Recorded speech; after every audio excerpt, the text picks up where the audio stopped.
So in this Reform UK special programme into the impact of the child maintenance service on people's lives, it's brilliant to be able to look into individual case studies and in particular the impact on those brave men and women in our armed forces. I'm delighted to be joined in the studio by Mark and Tony, and then also a guest down the line. Guys, thanks for being with us. Look, I know this is difficult, but it's such an important topic. And what I'm actually going to do first is play a clip from Caroline Noakes, which was on the 27th of February, so very recently, in the Houses of Parliament, just about the impact, the distress that's caused on people working in the armed forces. Let's just take a look at this.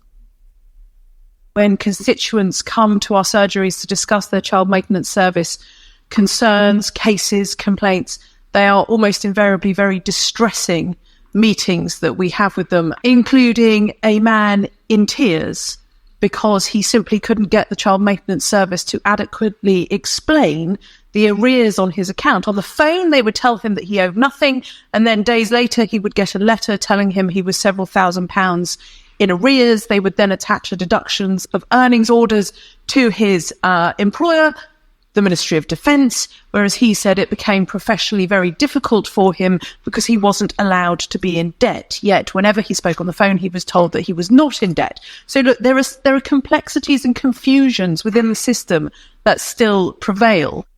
Well, that's Caroline Noakes talking about it. Mark, just tell us a little bit about your story and the impact on your life.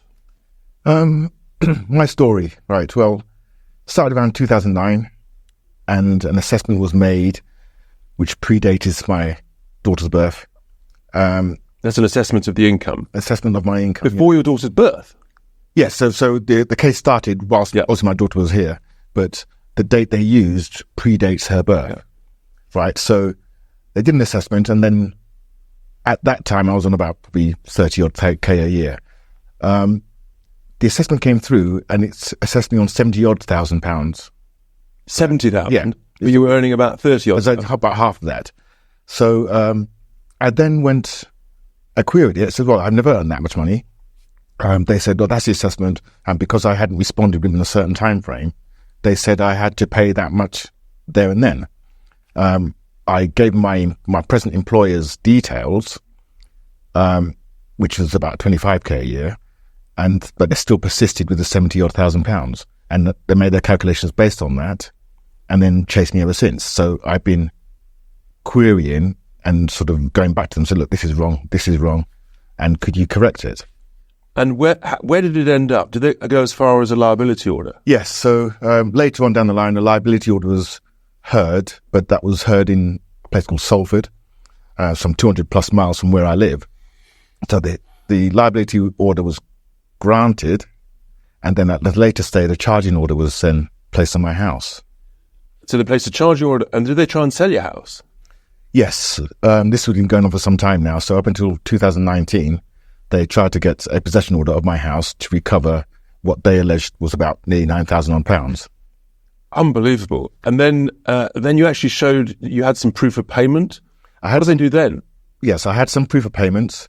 They still went ahead with the charging order. I went to court, and one of your earlier colleagues turned up with me. He helped me out.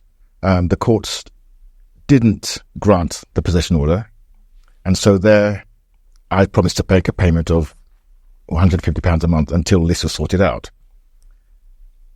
Since then till now, I've been trying to sort out the arrears and trying to sort out the liability order with the CMS.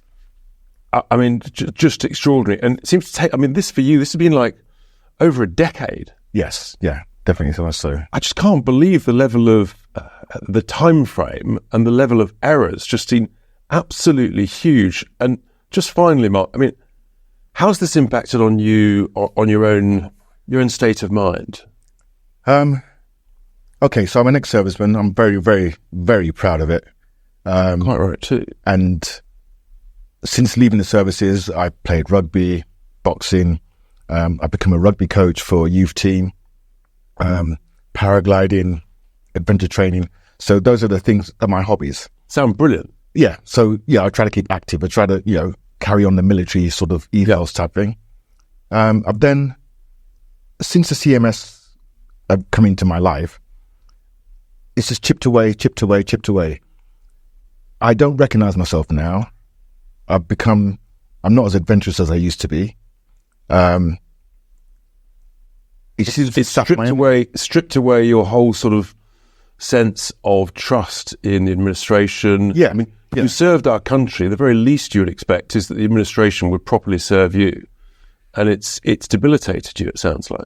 It has. I mean, during my time in the service, I haven't experienced any PTSD. I think I came out pretty unscathed.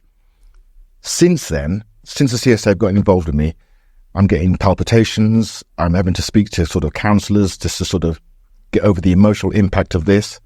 There's been times when I've been really tough. I can sense, Mark, there's really, really tough. Well, sharing these stories is helping thousands of people. That's why it's so crucial.